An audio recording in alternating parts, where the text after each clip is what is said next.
Hello, Global Theater. My name is Jerry Fielka. Today is Feb 17, 2023.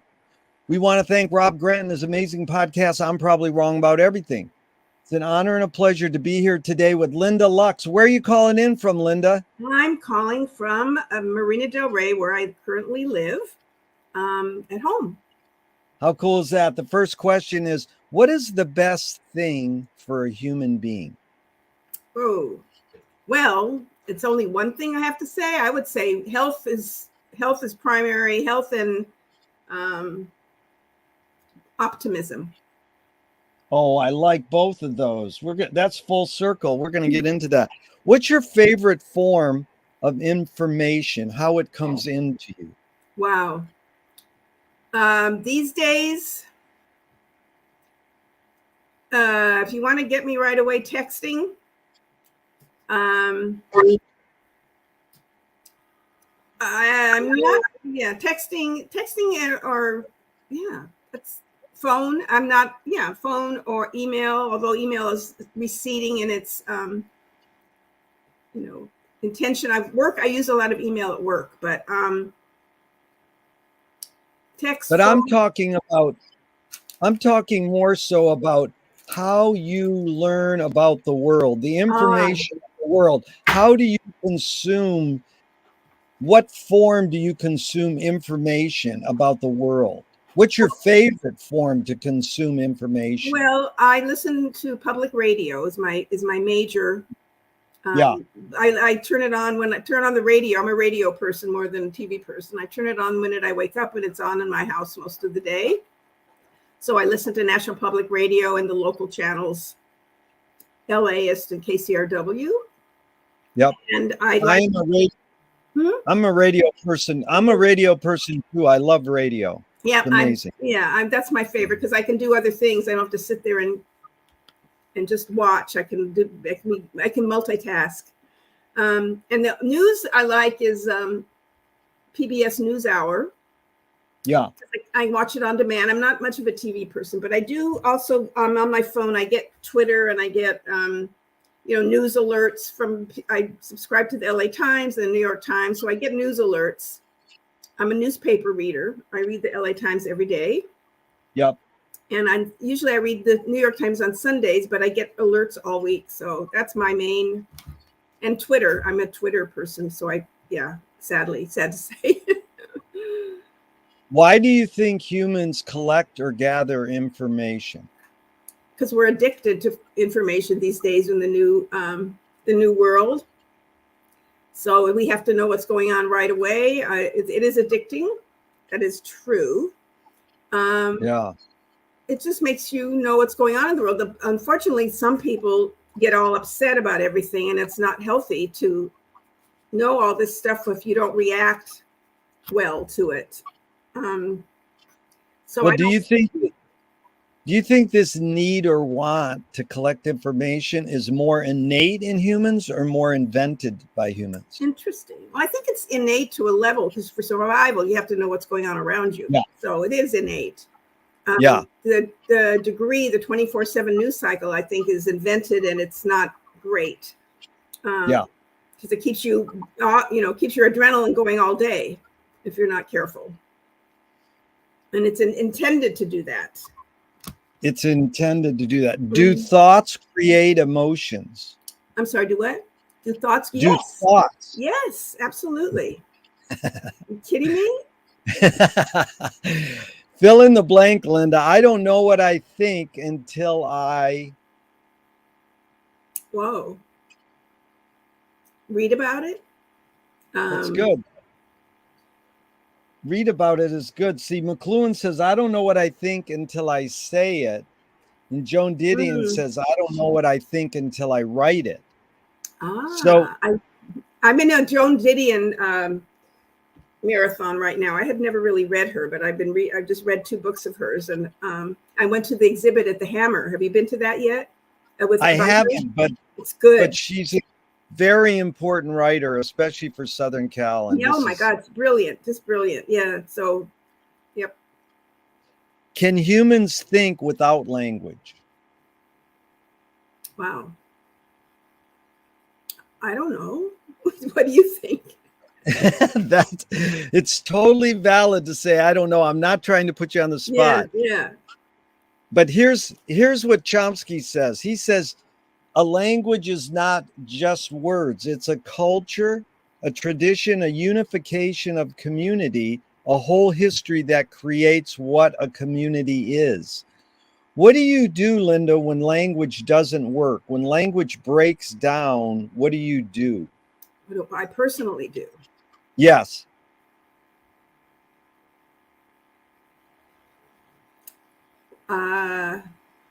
Withdraw, take a walk, Yeah. read, get lost in a book. That's my escape mechanism, is reading, go into someone else's world. So it's bad that's language, but it's not mine, and I don't have to, deal with it. That's my escape mechanism, is reading. I'm a big reader. I love that. Did you become a reader more because your parents told you, they did it as an example, or on your own? I don't recall my parents actually library and participate in summer reading programs. And I don't think I became a really big reader till I was an adult. I don't recall being a big reader, although I've always loved books that I've read. I wasn't a book nerd when I grew up, but now I am. I mean, over the years as an adult, I've become a huge reader, and I read to my kids all the time and read to my grandkids. I just think books are the world. Unfortunately, the new generation, my grandchildren, are brilliant and everything, but they don't read. It's just so frustrating. So do you think your observations of humans in general, are we more thinking beings or more feeling beings? Depends on the person. Some are one and some are the other. Yeah. There's no either or. And there's a spectrum. Some are more. Yeah. Yeah, no, I understand. I agree. These are two questions from Alan Turing in 1950s. Is thinking a function of the soul?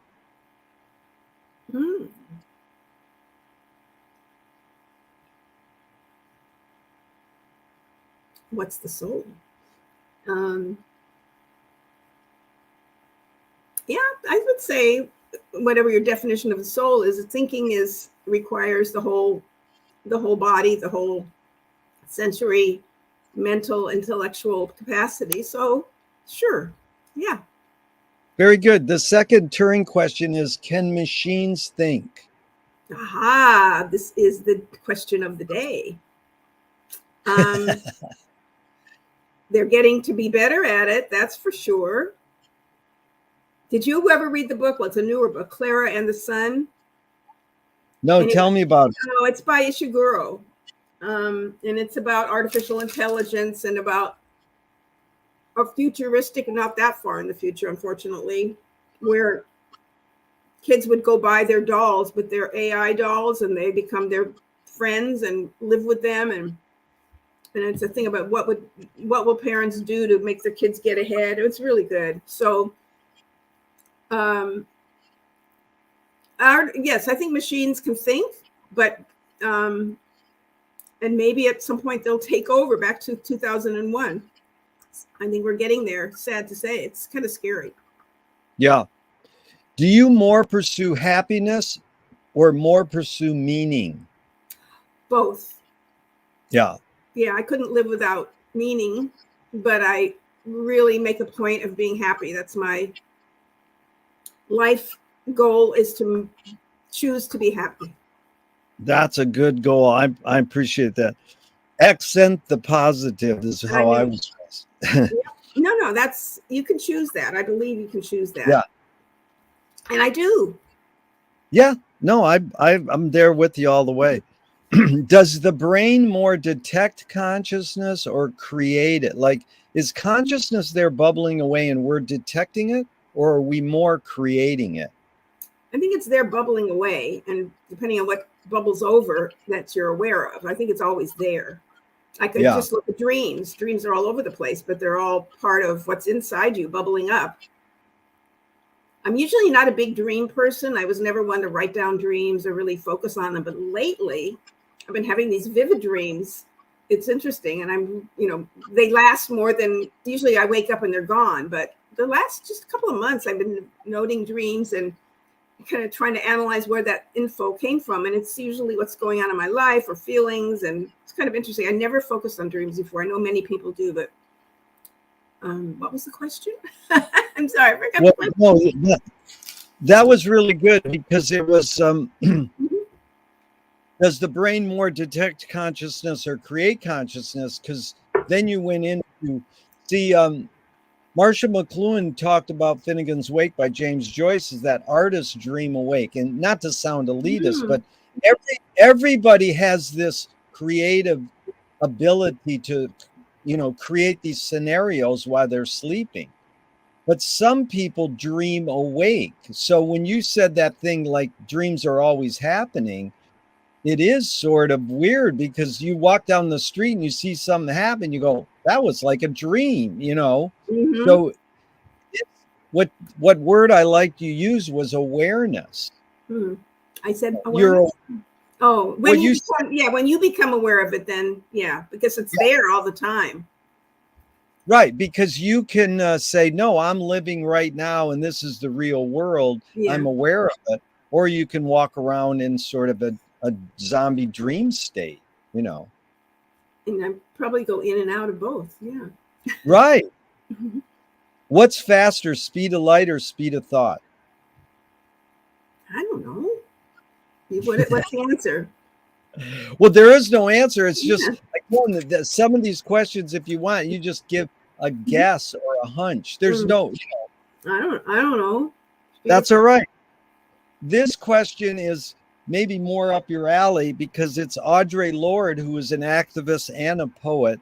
She said you can't dismantle the master's house using the master's tools. Yvonne Rainer responded and said, you can if you expose the tools. What new tool? Yeah, what new tool do you suggest? Well, you can see what's happening with videoing police brutality. That's the big new tool of the day, as far as I'm concerned. People being able to use that effectively. So that I think is really a big step forward in dismantling things because it's real time and we have some power behind it, but if we use it.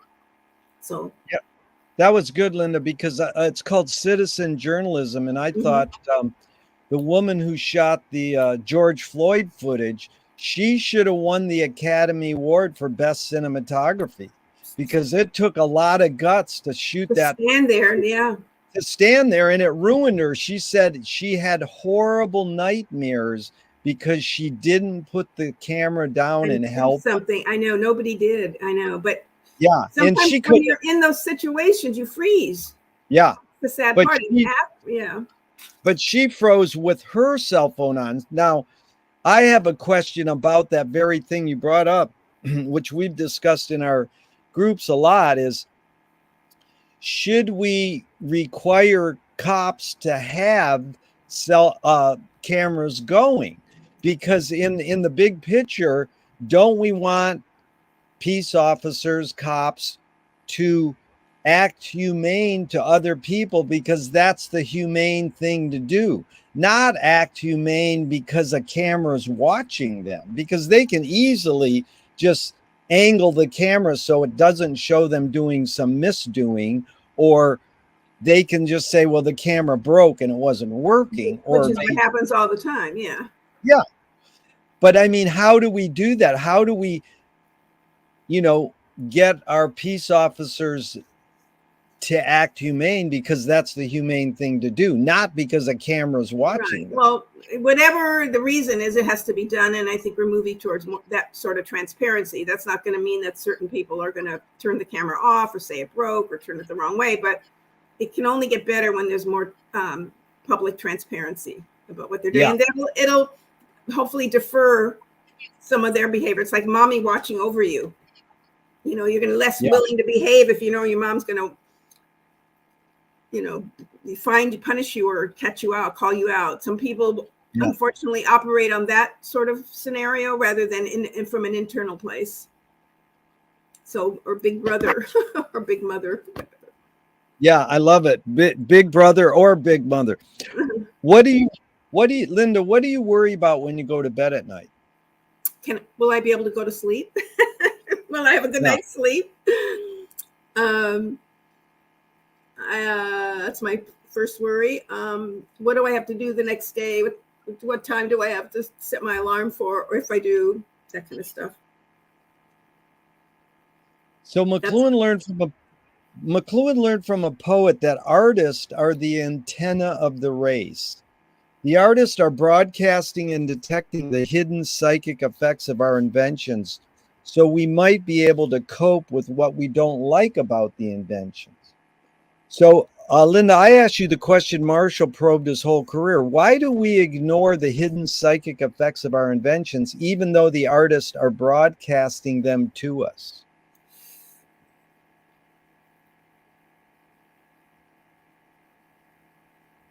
Short-term gain. We don't want to think through the possible ramifications. So what we like this shiny new object and let's do it. And even though people say, uh-oh, look what's coming, you don't want to do that. It's like, I don't know what the terms are for it, but you kind of repress that because you don't want to believe it, or you just more concerned about what's going to happen now and what you might be able to have access to without thinking through why it's not a good idea, or finding out later, oh, shoulda, coulda, woulda. We've all done that a million times. It's really well put. Do artists have moral obligation?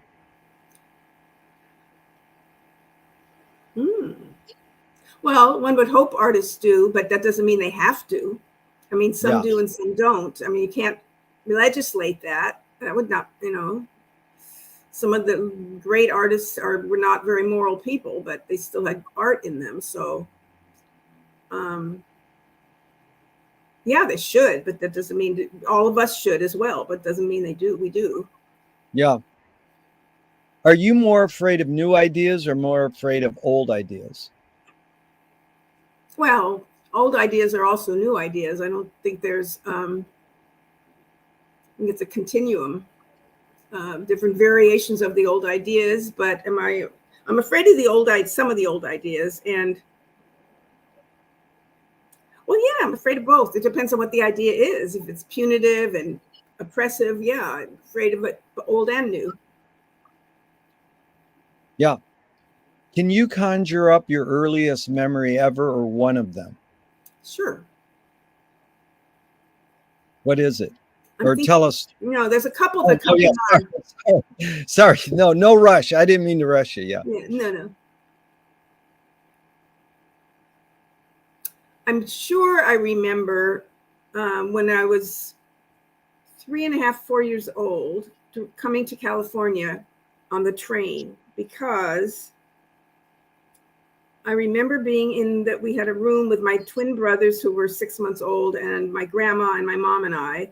And I remember looking out the window for my dad, who I thought was going to drive. He was driving the car to California from New York. I thought it was going to be alongside the train. So I kept looking for him.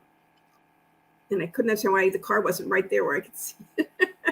Wow. So I remember that when I was close to 4, but I kind of have glimmers of stuff in New York, like in a dark room in an apartment. And I kind of have a memory of that. So I must have been 2, 3 years old. Yeah.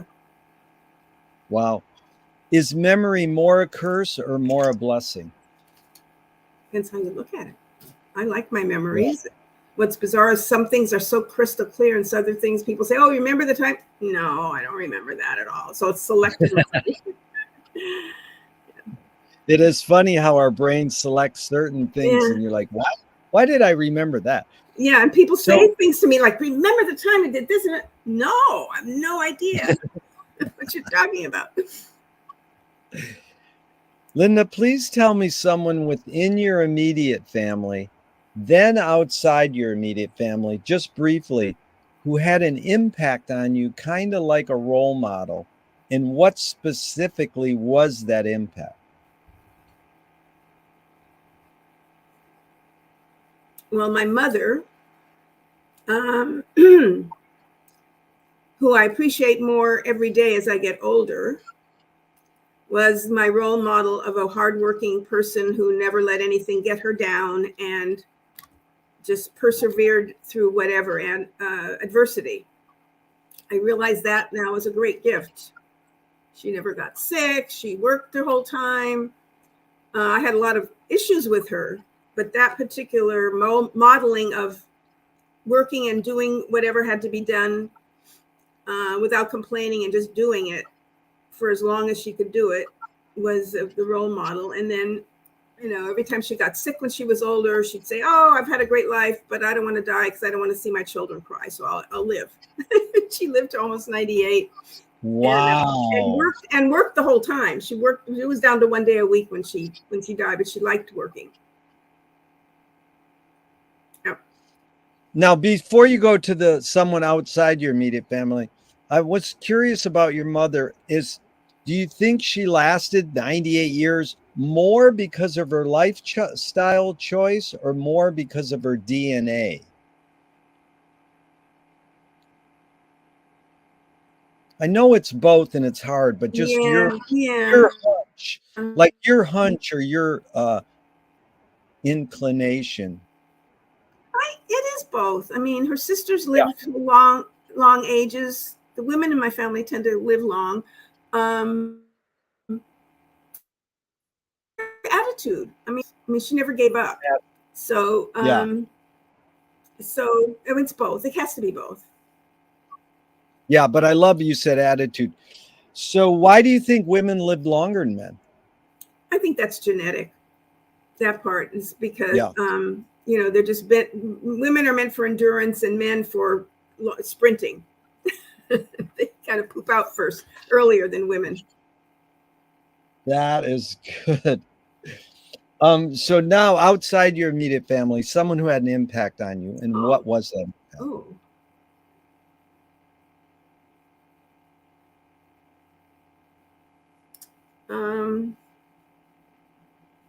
Well, I think women in the feminist movement in the early 70s really had an impact on me. I think Ms. Magazine and some of the articles there, which are classic, it just was light bulb going off because I was raised in a very traditional Jewish family. You get married. I mean, you go to, you know, you're born, you get married, you get to go to school, you get married, everything was prescribed.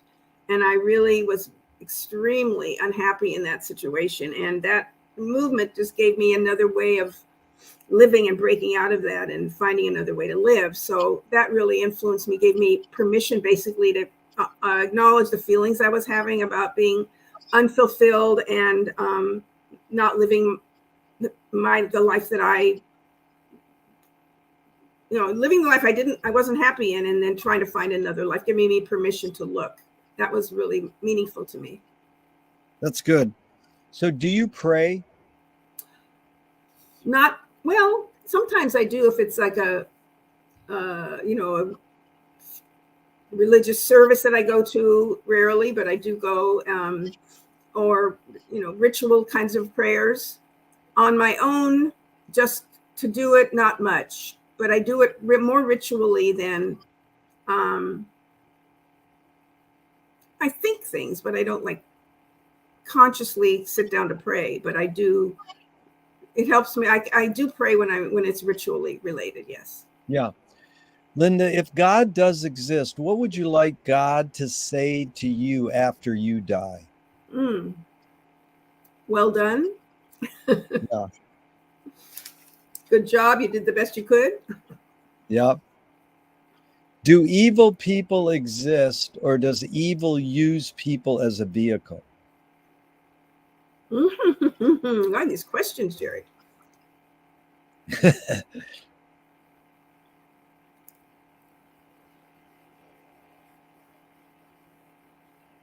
Oh, wow.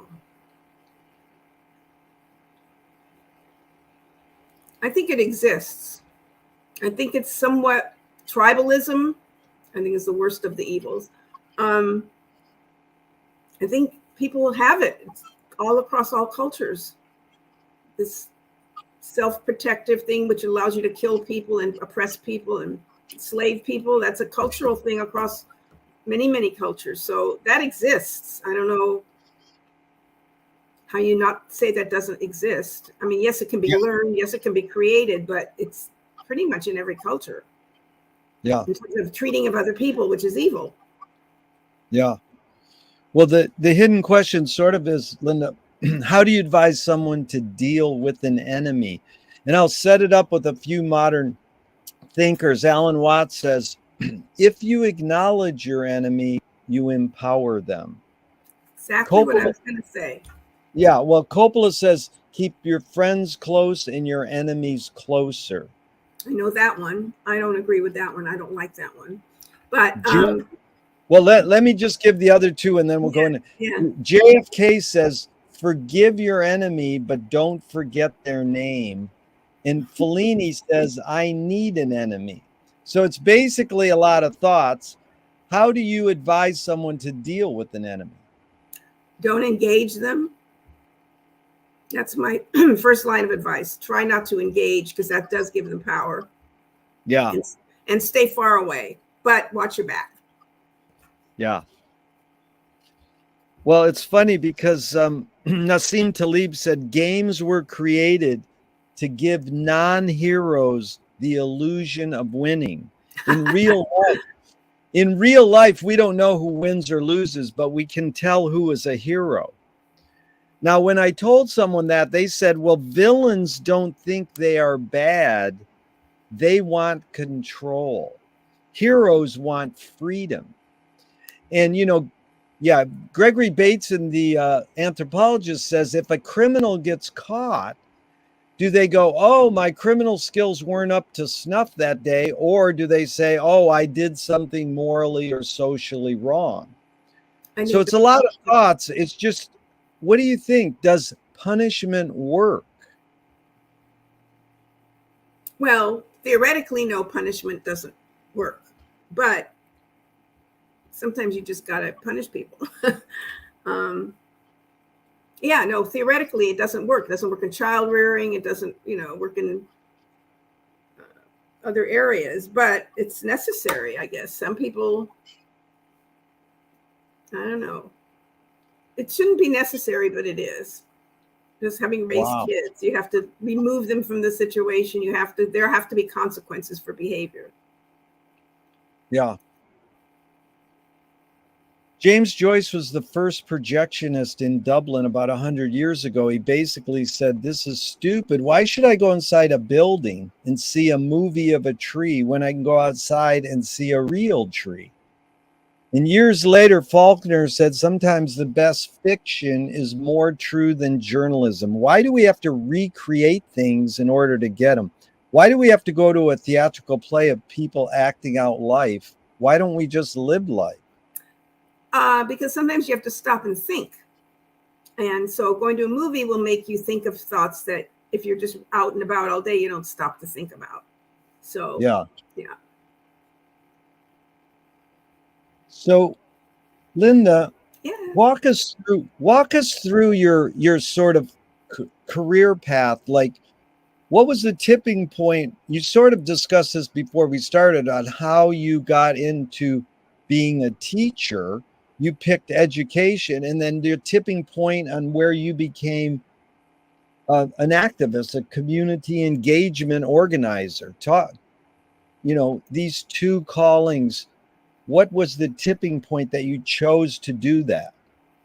Well, I think in the early 60s, not late 60s, but maybe late 60s. I just wasn't, I wasn't meant to be a teacher. I mean, my parents meant me to be one, but it wasn't the calling that I was meant for. I taught kindergarten. I have a picture of my class on my wall. I mean, it was really interesting. It was, worthwhile. It just wasn't something I felt like it was a passion for me to continue, especially since I had kids, and that was enough of kids. But I did have a calling that I loved of politics, and I started in the Valley when I was a young married mom, mid-60s, of doing volunteering for the Valley Peace Center and volunteering for Bobby Kennedy's campaign. And I did something else. Oh, I joined I don't know how I even did this. This is so long ago.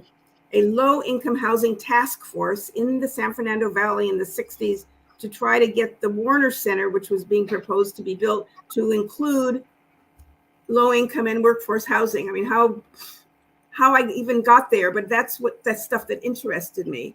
So I started gravitating to those kinds of things because I cared most about that. That was where turns out where my passion lied. So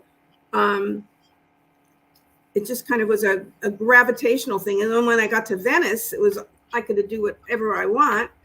And that's when I moved to Venice, and little valley girl. And one of my first friends was Pam Emerson, who we carpooled. Our kids went to the same preschool, and we carpooled. And I still think is the smartest person I have ever known.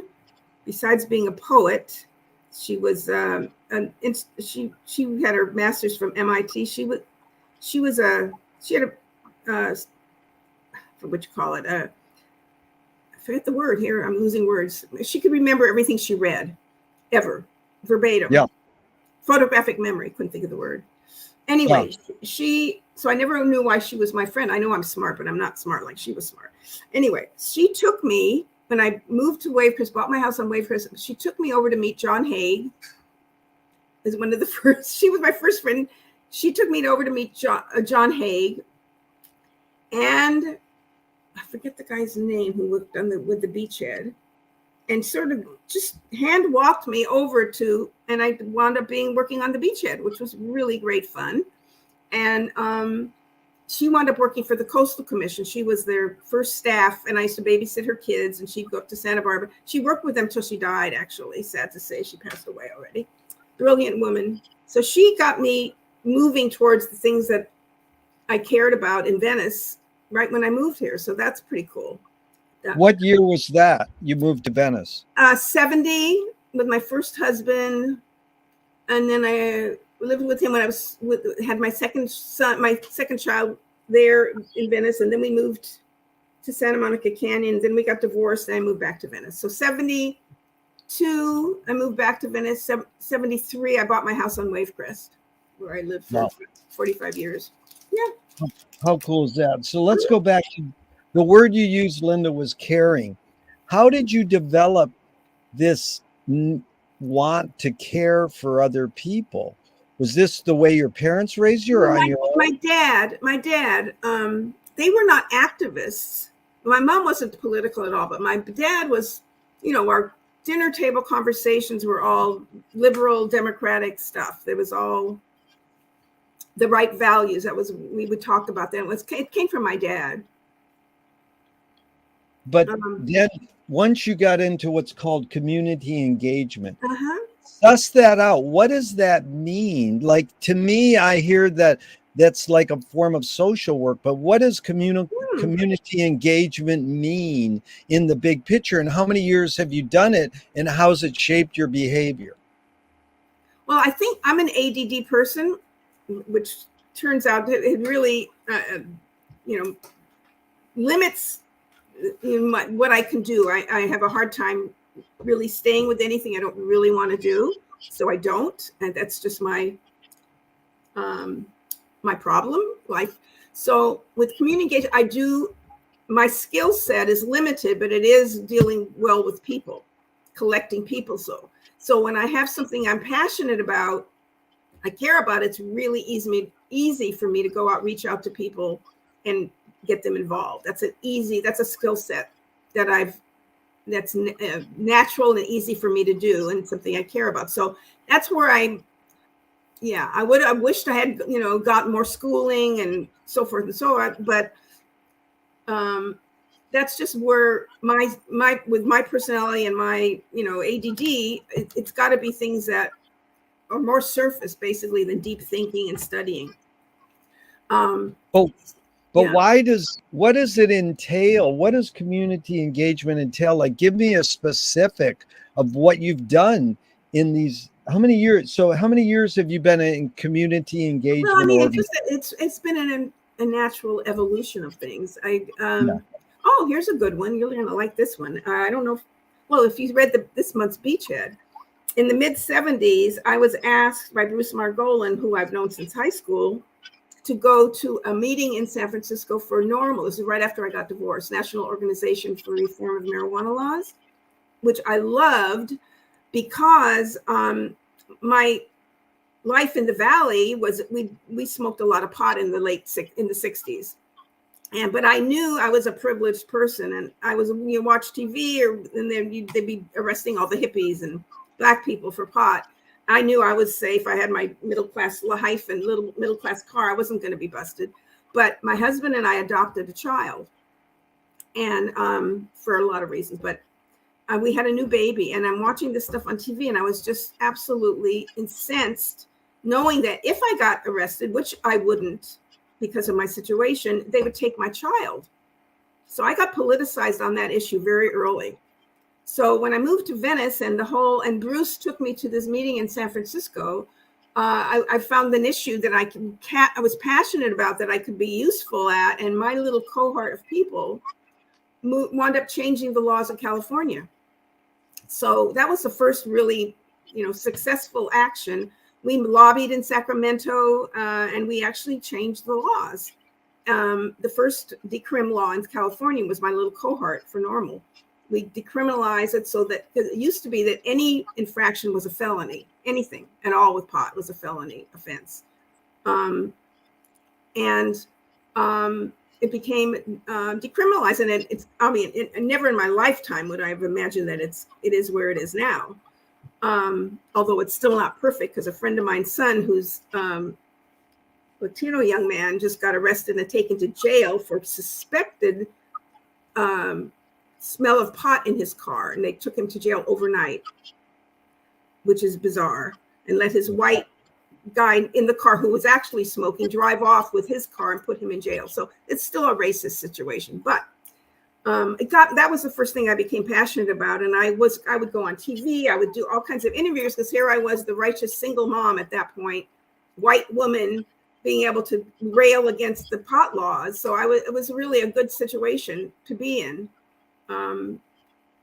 I even debated Sam Yorty, the right-wing mayor at the time. Afterwards, he had a TV show after he was mayor, and I went on that, and I was righteous. I was seriously righteous about it for my own example, and so it was easy for me to engage the community around what I was passionate about, and that's sort of what drives me. If it's something I care about, I will do it, and do it wholeheartedly. If I tried working like in a corporate situation, there's no way I could do that, because I didn't care. It never was about making money or, that kind of stuff. I just can't function if it's without some sort of, good cause. That's just who I am. Unfortunately, I didn't make a lot of money, but that was never about that.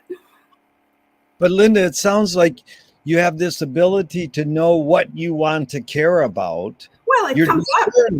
Yeah. And then you have the ability to practice it by talking with people. That your main talent is organizing by face-to-face dialogue. Right. I mean, anybody who debated Sam Yorty on TV. I don't even know how to debate. Honest to God, I've had no debate training. It wasn't a formal debate, 3 minutes or whatever. It was just back and forth. Yeah. Well, Utah Phillips is a folk singing activist. He's had his picture in the Beachhead, reading the Beachhead before, and he has this line that goes, "Anarchy is making rules for yourself and not others." Who's entitled to make the rules? Ooh, well, who's entitled to make the rules? Well, all kinds of people are. Mommies, grandmas, legislators, elected officials, judges. Well, judges don't make the rules; they carry out the rules. Yeah. It's a funny verb, because I don't want to say entitled, because that word carries a lot of baggage. But if I say who should make the rules, that's a little different. And then who makes the rules is like, well, we already know the plutocracy makes the rich people make the rules. So yeah, yep. It's difficult to understand. Well, who should make the rules is consensus and collective. You know, we know all that. Yeah. Consensus is a good word. Yeah. What's the difference between rights and responsibilities? Oh, I don't want to answer that. It's too complex. That's all right. How about what's the difference between rebellion and revolution? Oh, rebellion is a singular thing. Revolution is a collective, in my opinion, a collective movement. Yeah. Well, the socialist John Basil Barnhill said, where the people fear the government, you have tyranny. Where the government fears the people, you have liberty. So in 2005, the film V for Vendetta paraphrased that and said, people should not be afraid of their governments. Governments should be afraid of their people. So the question, Linda, is basically, how do you personally handle false fears? And I'll give you an example, like the war on drugs. Well, I heard a guy on KPFK once say, you can't have a war on drugs because drugs don't fight. And you can't say no to drugs because drugs don't talk. So the government has these false fears they sort of establish. The war on drugs, or right here, the war on homelessness, or the war on poverty, or the war on terrorism. How do you handle false fears?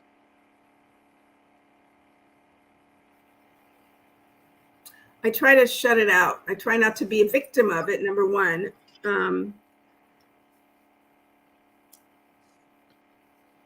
Yeah, I don't know. I just try to cut it off and not let it get to me. That's how I handle. Personally, I withdraw, not engage. Yeah. And if it's my friends that have it, I try to at least say, no, that's not accurate. You know, take a deep breath.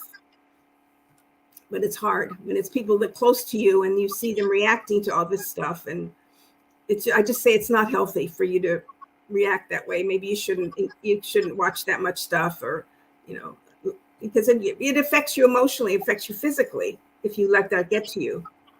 Yeah. And it's not healthy. So I try not to engage that. That's my mechanism, is not to engage negativity. Right. And I appreciate your positiveness. And I'm curious of the situation in Venice about some of my friends, and I have many friends who are homeless, and they go, well, one of them says, we don't want to be called homeless. We want to be called houseless. Yeah. Because the earth is everyone's home. But then another one said, no, I want to be called homeless because that's our brand. That's how we get our rights, if we can stand up for the homeless. So, you know, COVID created a deep situation in Venice.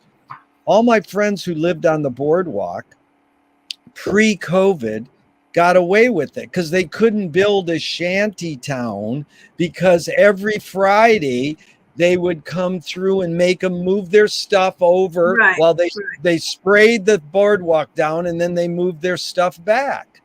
So then during COVID, they weren't spraying it down every Friday, and all the yuppies threw out all their crap, and the homeless grabbed all their crap and built a shanty town. So it freaked everybody out. They're like, oh my God, this is horrible. Yeah. And I was like, get over it. This is a public park and these people need housing. Don't throw your crap out so that they can build a shanty. They don't make that connection. We've always in Venice put your stuff in the alley when you don't want it anymore. That's sort of the Venice recycling MO. Right. I don't think people realize that they were part of that. That's a good point, Linda. But in the long run, I'm not saying you shouldn't throw things out or upcycle, recycle. That's all good. But it was that act of spraying the boardwalk down so then it got to the point where it got so out of control. They said, just give all these people vouchers to go live in hotels. So then some of my friends were living in hotels. And they were like, well, it's okay, but they want to live out in a public park. That's where they want to live. They're not doing any harm in the long run, but it's like the look of Venice, you know, people don't want this to look like a shanty town or whatever. So then I'll give you a good example. One of my friends got it in the Cadillac, and he's got front row center looking over the ocean, and he's lived on the boardwalk for 15 years, and now he's in a hotel room above that. Wow. With a penthouse, and you know, he shows up late. The curfew was 10, so he gets there at 10:01, and they says, oh no, you can't come in. He goes, oh gee, I'll have to go sleep outside where I've slept for the last 15 years anyways. So, you know, now Bass comes in and just said, no more people on the boardwalk. So they give them all vouchers. So now it's a big issue. You know, I think, what do we do about homeless in LA or in Venice? I mean, is this something you as a community engagement organizer deals with, and what are some of your strategies? Well, of course, I work for Venice Community Housing, and the strategy is to build as much housing as possible. So our philosophy, which is mine, which is why I work there and love it, and, you know, respect everything that VCH does. Our philosophy is to build as much housing as possible, and to not support this wholesale chasing people off of their, you know, from where they are outside until there's sufficient housing for them. And that's permanent housing. Although, you know, temporary is better than not, but it has to be permanent in the long run. And I think that's where we're going. You know, you just can't chase people from my neighborhood to your neighborhood, from yours to mine. That was what was happening before. But our strategy is to try to get as much housing. That's the only way to solve it, is to create housing. And yeah, there's no other solution. That's the only solution. And I think we're moving in that direction. The meantime is very messy. But what's interesting is about so many of, I've lost a lot of my former friends, quote unquote friends in Venice, over this whole issue. Because why? Because Venice Community Housing is trying to build affordable housing in Venice. Yeah. And it has become extremely contentious, and people who I thought were my good friends and had been my allies in other fights in Venice turned on me and us because they loved Venice Community Housing the way it had been. But once we started to grow and plan to build additional housing in their neighborhood, their true colors came out, and they were NIMBYs, our NIMBYs. And to the point where I could name probably 10 people. I haven't really made a list of people that I had considered allies and friends who are no longer, and who I don't even speak to, who don't speak to me, who just, nope, it's not okay to build in my community. But get rid of the homeless, but not here. And it's just bizarre. It's shocking to me, shocking and hurtful, because I didn't expect that. But the reality is the majority of people in Venice support this, what's going on. They drew the line at being able to have unhoused people where they can see them. And beyond that, have them housed anywhere where they can see them. So, yeah, that's where we are. I really appreciating you using the word unhoused people. And because, like I said, the earth is everyone's home. Now, a few things. First of all, I wanted to just go back for a second. Is the bridge something that VCH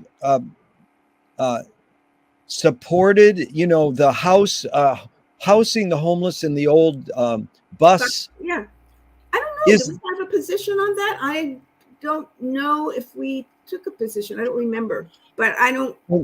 I think I did. I can't speak. I don't know. Probably we did, but I can't be on the record. Right. I think so, because we've taken the people that have moved in. A lot of the people that moved into our Rose apartments came from the bridge housing, both young people and older people. So, you know, it is meant to be transitional while the housing is being built, and it's better than being on the street. So it goes back to, if people if the powers that be and the neighbors don't want people on the street, then they have to approve and go for the interim housing situations, so that whether it's motels or shelters or whatever, to people, you can't chase people off the street without an alternative. Right. So, That's very good. So yeah. you're saying this bridge still's going and it works because it helps a transition into the housing that you want to build. So Right. that's what your first statement was, to create housing. Mm-hmm. And you said that entails a lot. One, how do you raise money to do that? Is it partly what you do, and how hard is it? And maybe suss that picture out a little. Well, that's my other skill, you see. I have two skills. I didn't say fundraising, but my title of VCH is community engagement and special events. So I also, over the years, have learned that I'm a pretty good fundraiser. I don't mind. It goes back to, I can sell anything that I care about. So I've worked in political campaigns. I worked for Senator Alan Cranston with fundraising. I've done fundraising events. I worked for different organizations doing fundraisers. I created the Venice Garden and Home Tour for Neighborhood Youth Association that I did for 23 years. And now for Venice Community Housing, we created the Venice Design Series, which is a big fundraiser that I'm working on now. So that's my other skills. I have two skills. And it goes back to me knowing a lot of people and collecting a lot of friends in the world, and then going and asking them for money, which I don't mind at all. A lot of people can't do it, but I figure if I'm willing to give, then I assume you are. And if you aren't, then that's okay. I don't take it personally, but I'm going to ask because it's something I would give to myself. So right. That's beautiful. Yeah, that's how you roll. VCH raises money. That's one way from individuals, but then there's corporate, and then there's grant writing. I don't do that. I'm not a grant writer, but that's how we raise money, is applying for big money from foundations and corporations, etc. How does it operate with corporations? Is it tough, or these corporations have so much money, they need to have these kind of things to look good? Well, but some of the above, but you also have to have the skill set to get in there. Who do you talk to get to the right person to be known to that corporation? It's an interesting skill set. You just don't walk in the door. You have to, it goes back to knowing people. You got to know somebody. You got to get an in. So that's how. But it seems as though to build the Rose housing that it just got completed, it's just opened. Yeah, earlier this year. It's almost a year. In April, it'll be a year.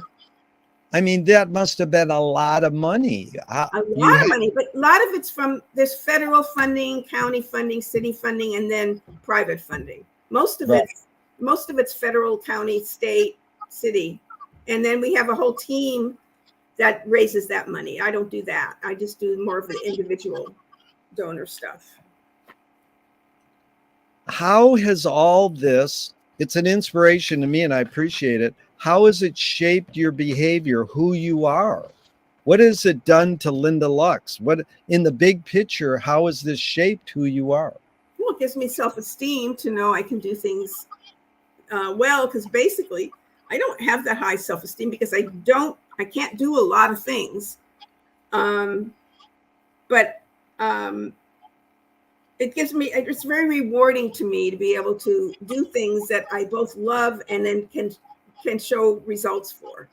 So that's what it does for me. It gives me self-esteem and a sense of reward, gratification. It gratifies me. Yeah. What's more important, conviction or compromise? Oh, that's a very good question. They're both important, but I'm more pragmatic than many people that I know, and many of my friends. It's this or nothing. I'm into forging. Whatever you have to do to get something done is better than nothing. That's me. I'm pragmatic. So I understand about negotiating, and I understand about giving up stuff. I wouldn't throw the baby out with the bathwater. I would figure out. That's me. So I break with some of my very, very lefty friends about that. I understand the concept of settling, to get as much as you can of the good done than not, and then build on it. But a lot of people don't have that don't have that sense of that I do. I mean, there's no right or wrong. It just is what it is. And we need all of it. We need the people who don't bend, who just keep saying the same thing. And then you need the people that can find a way to move forward, whatever that may be, imperfect as it may be. That's my that's my oldest question in 40 years. And it took 25 years before I said, what's more important, conviction or compromise? And the guy says, depends on what you mean by important. Oh, okay. But to tell you the truth, Linda, 80% of people say conviction, and I favor compromise. I think compromise is more important than conviction. Well, I do too. So if people can work together and that you can move forward with some sense of everybody getting a little bit of what they want. So I'm a compromiser. I think that's why our current president is doing well, because he gets people as much as he can, which isn't much, to compromise, and he's just not appreciated for that ability. LBJ was the other president who was able to do that, go across the aisle, and, you know, disgusting person that he was, he really got a lot done in his presidency because he could do that. He could forge compromises and move forward. I respect that skill, and you know, that's my that's how I operate, or if I can, if I'm in that situation. So you've covered a few presidents in talking with you. You talked about Bobby Kennedy, who was going to run for president. He was running for president. It was horrible. I mean, who's in your lifetime, who's your favorite president?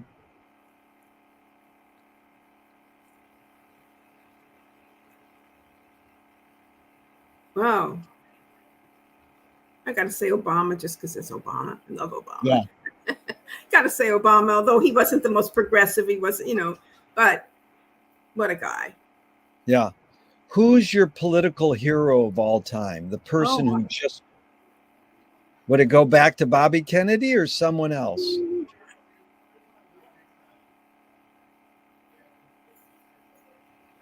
Oh, Nancy Pelosi at this point. Yeah. What a powerhouse. What a role model. Yeah. Did you watch the documentary about her? I haven't seen it. I would like to see it. It's a page turner. Even though you know everything that happened, it's so well done. I mean, what a woman. She's pretty amazing. Yeah. So she's my hero right now. Beautiful. So you've accomplished a lot in your life. How do you rate these three elements, luck, skill, and ambition? What played the biggest role, the second and third?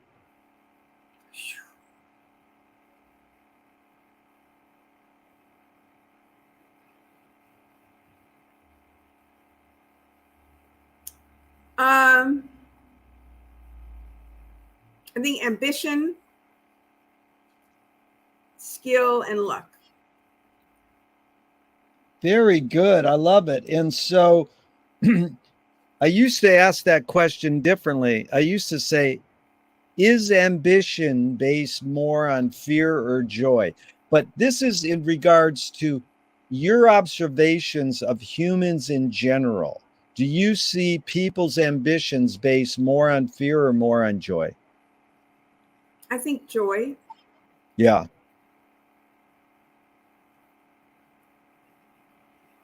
I mean, well, how could ambition be based on fear? What would you be afraid of when you're trying to get something done?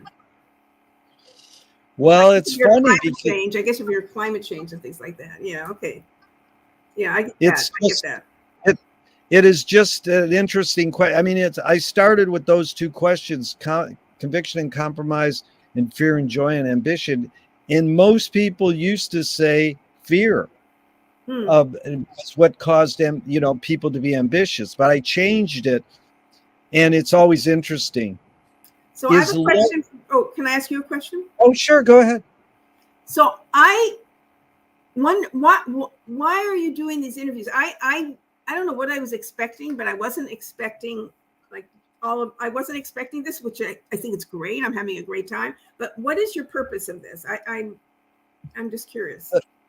The bottom line is for me to learn. And I think learning happens best with me when I exchange dialogue with people, especially when it's eye contact and you can talk to someone. So, I mean, bottom line is just I can learn to be a better person or make the world a better place, because I think everybody has something to offer. It doesn't mean they have to be famous and have a book or a movie out or a song. They can be, you know, just a normal person walking down the street. So if I ask someone, I mean, I met someone at a VCH event once, and she was young and she was involved in, you know, helping people. And I just said, "Hey, can I interview you?" And she said, "Yes." So, I mean, it basically goes into the motives and consequences of what their calling was, you know, what they felt they needed to do with their life, and then why, you know. So I mean, the next question is more, you know, it's more philosophical, but it's a poet said that poetry is outing your inner dialogue. What language is your inner dialogue in?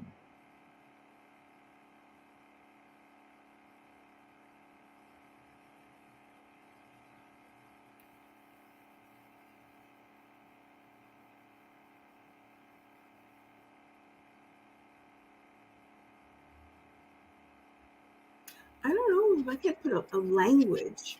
I mean, there's different. I don't know. My inner dialogue language. It's sometimes it's music, sometimes it's books, reading things, sometimes it's just fantasizing. I don't know how you call that a language. No, that's interesting. Yeah. Filmmaker in New York, I asked her that, and she goes, "I wish I knew." Yeah. So, I mean, it is, see, some people take the word language as literal and they go English, but you understood it. It's musical sometimes, it's book, you know, thoughts from books. And that's good. Is perception reality? Not necessarily. Yeah. Can be, but it's not necessarily. Yeah. Lily Tomlin says reality is just a collective hunch. That's good. It's like all of us are trying to, you know, have, like a word you brought up earlier, I like, is consensus, you know. That was mine. That was my well, word. you said the word consensus earlier, and I like that. It's like I think it was when I asked who's entitled to make the rules. Is that, you know, if we all say, well, let's make a rule that we should do this or that, you know, I mean, back to the boardwalk 60 years ago, there's a newspaper clipping that says cops make bongo playing illegal in Venice. Oh God. And it's like, why would you ever make, there's no amplification. No, but having lived next to the drum circle for 45 years, it's just like anything else in Venice. It was always there. The sound travels far. I can even hear it sometimes here, and I'm east of Lincoln. Yeah. Which is great on Sunday afternoon. But the new people moving in changed the level of what they could tolerate. And so they started complaining about the drum circle. And it's the new people changing Venice ways, you know, and being intolerant where everything was tolerated until the prices went up and new kinds of people came in with more things to lose and put up their fences. And the 70s in Venice was just wonderful. Didn't have any of that. I mean, it had a lot of stuff, but it was different. It was the best. But Linda, it is amazing still the drum circle exists, and it's happened since 72. But there were times when Abraham would have his drum circle right by Sponto, right at Dudley in the boardwalk, right near Sponto. And there were people up that alley who would complain every week, and the cops would literally come down to, they'd come down to Abraham with the family who's complaining and go, make like I'm telling you to turn it down. So Abraham would go, okay. I mean, this was called in, you know, how you enforce selective enforcement. Right. But there were other times where they literally arrested Abraham and confiscated his drums. It's like, how can you confiscate a drum? I know. A bad drum. That's a healing force. Music is a healing force. you know, if you make a rule, you can't play drums in the middle of the night. That's one thing. But if it's, you know, from sunrise to sunset or something, you know. The question, have you been in touch with him? Has anybody heard from him at all in the years? I've often wondered. I know he went somewhere with his girlfriend. They went somewhere. They went to like out east to Virginia, where he's from. Is anybody? And I think he's okay. I know one person, Paul, who once in a while checks in and says he's okay. So I'm glad you're thinking about him, because we had so many solstice shows at Sponto's with him that are amazing. You know what's interesting is all the years I've been in Venice and all the years you've been in Venice, I never really knew you at all. Well, hey, you coming to the Venice Beach show did that, and I was so impressed. I was so impressed with your comment. I'm using it for the PR for the second Venice Beach, because you literally said you have to do this again. So it's April 2nd, 2023 is the second one. Oh, it is. Oh, thanks for telling me, because I was planning a birthday party for myself that night. So I'll have to do an earlier one because I don't want to miss it. Please, the doors open at 6 o'clock, April 2nd. That's gonna put a crimp on my birthday party. Well, I hope you can adapt somehow. I don't want to miss it. Yeah. It starts at 7, but you know, in order to get a good seat, you got to get there. Well, I kind of sneaked in late last time and sniggled my way in. Oh, it was wonderful. Oh, good. Well, spread the word. Heads up on that date, because I'll be there at some point, whether it's early or late. Well, probably later. Good. I'm glad. So a few more and we're out of here. Lewis Carroll says, I believe as many as 6 impossible things before breakfast. Have you believed in any impossible things lately?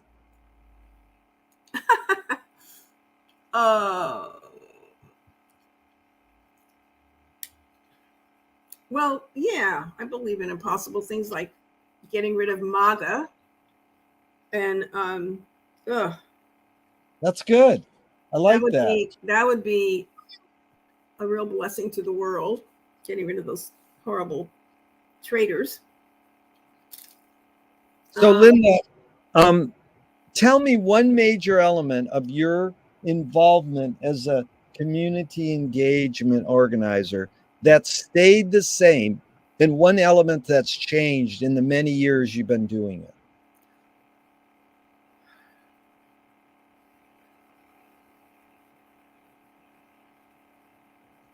Well, the one element is you have to like people and be like talking to them. That's all, that's the number one thing. What's changed?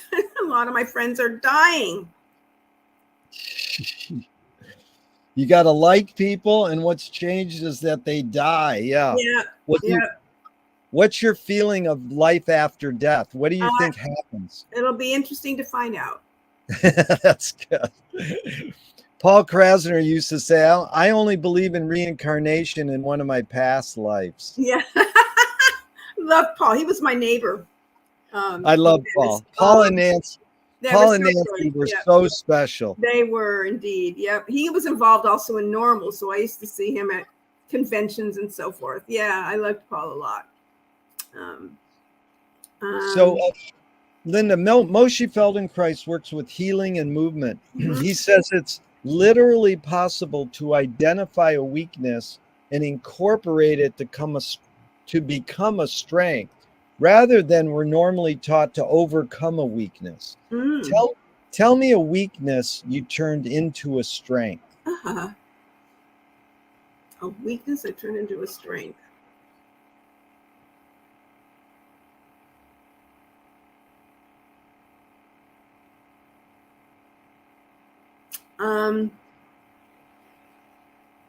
Well, my ADD is one. I turned into a strength when I learned how to harness that enough to do fundraising and community engagement. I found that is a good answer. Thank you. Because it is an important thing I've learned from studying McLuhan all these years is how do you turn a breakdown into a breakthrough? How do you turn a rejection into a redirection? You know, so it's sort of like you with positive attitude that you can take weaknesses or failings and flip them into something like a solution or, progress. If you have a good attitude about it. Yeah. How do you find peace of mind? Me personally, having some alone time. I love my solitude. I need time. I need downtime and alone time to regroup and calm down. It's interesting how COVID has changed me. I used to be out all the time, outside. I'm an outside person. That my whole life was running, doing, being involved, very, active. And COVID has, kept us all home. And I really learned to value it and realize that I need it and love it. And I've become much less willing to spend all my time outside and going and doing. And that is great. I really love my solitude and need it and take it now. I still don't say no enough, but yeah, that's become my strength is nourish myself and I just value my alone time. People say, don't you get lonely? No. No. Well, you have a great attitude, Linda. It's very inspiring. So tell me about how raising children and grandchildren have changed your life. What have you learned? Yeah, how's that shaped your behavior? Well, when childcare is, a whole career.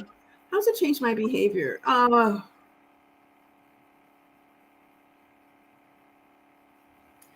know. I have a lot of regrets about not being the best mother. So I have a lot of, empathy for moms who have to struggle. I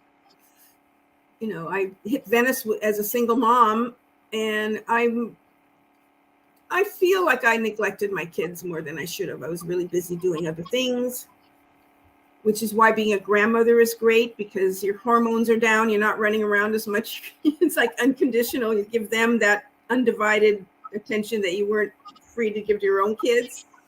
So that's been a joy. I kind of made up for the time I feel as if I wasn't really there enough for my kids. I lavish it on my grandchildren. So, wow. Yeah. It's hard being a parent. It's definitely. If you were walking down the street today and you met yourself as a 12-year-old, what would you say? What would you say to your 12-year-old self? I would say you can do anything. You're smart. You're beautiful. You can be anything in the world that you want. Don't let anybody get in your way, and you can do it. Think outside yourself. That's what I wish someone had done for me. Just a few more and we're out of here, Linda. This has really been fun. Which way should toilet paper come off the roll, over or under? Over. Why? It's what I'm used to. I don't know. If a publisher was to release your autobiography off the top of your head, what would the title be?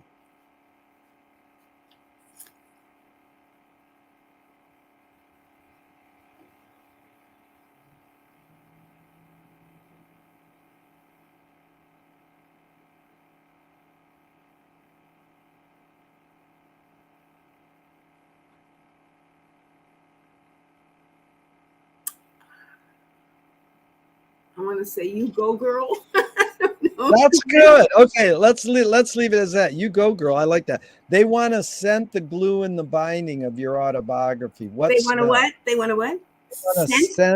Scent the glue in the binding of your smell? I like unscented things. Unscented. I never got that answer. That's first. Yeah. Linda, if a statue was built in your honor, where would you want it displayed, and what would it be made of? Oh my God.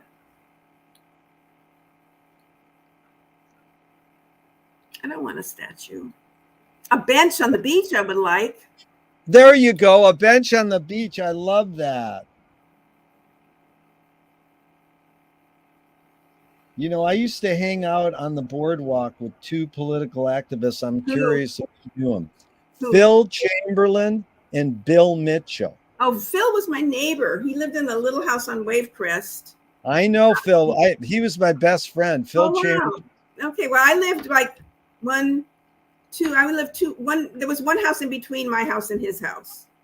Yep. So I knew Phil, not well, but he was my neighbor. And who was the other one?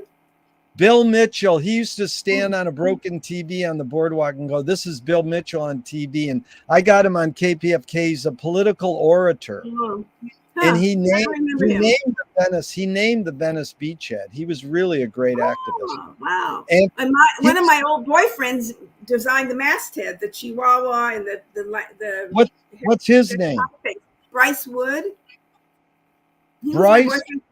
Bryce Wood, BRICEWOOD. He moved to Arizona, to Jerome, Arizona. But he was my boyfriend for a couple of years in the 70s after I got divorced. So, and he was an artist. And when I was working on the beachhead, he designed the masthead. It's kept its own. It's a great masthead. I'm so lucky we have the beachhead, because it's inspired me to write every issue I write an article now. What's interesting, all the years I was on the beachhead, I'm not a writer. I'm never confident in my writing. So I think I wrote one article about Severance because I was so close to them and I loved them, the band. Yeah. But I'm just not comfortable ever writing. So I was able to be like organized. I was the only one that had a car. So I could drive both ways to the printer and deliver the papers. And I could do typesetting and help paste up the paper, which was on my living room floor. I had on the rugs, which were full of paste, glue. So I helped paste it up and I helped typeset a lot because Carol couldn't type. So I was good at that. And I was the only one with a car. And it was a station wagon. So I drove out to Sunland or something both ways and then dropped the paper off at all the places it needed to be dropped. That was my role. Well, this is fun, Linda, because I asked Carol Fundiller all these same questions too. Oh, you did? Oh. A lot of these. Carol, we were really close. Yeah. Carol was an amazing person indeed. Amazing. What's the cultural shift you see developing today that inspires you?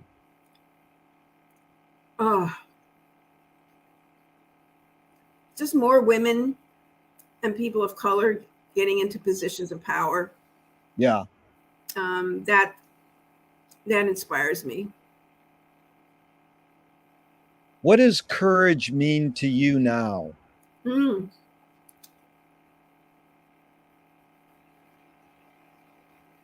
Well, on a personal level, just the ability to face aging.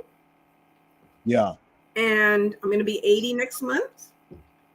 And I think, and just generally speaking, the ability to stand up for yourself and for others. That's courage. That's courageous.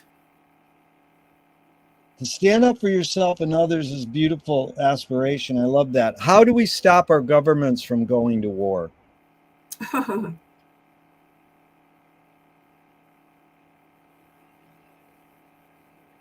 Demonstrate. Done a lot of that.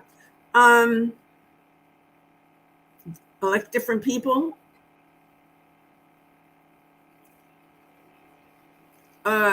Educate people about the real reasons for war.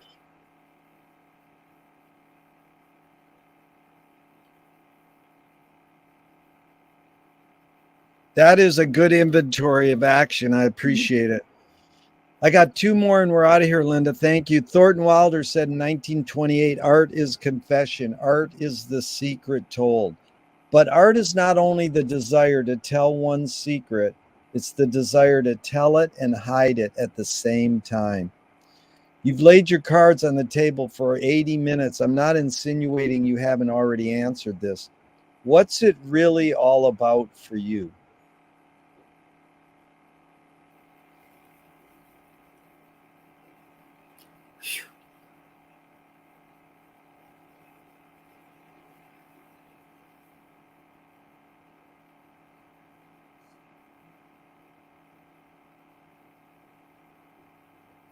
keeping it all together and moving forward, not backwards.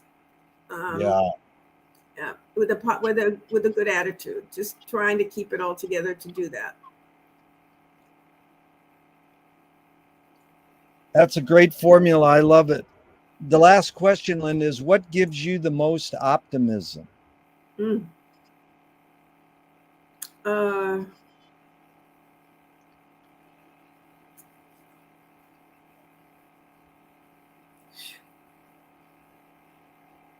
Just what I said before, seeing women and people of color achieving more, having more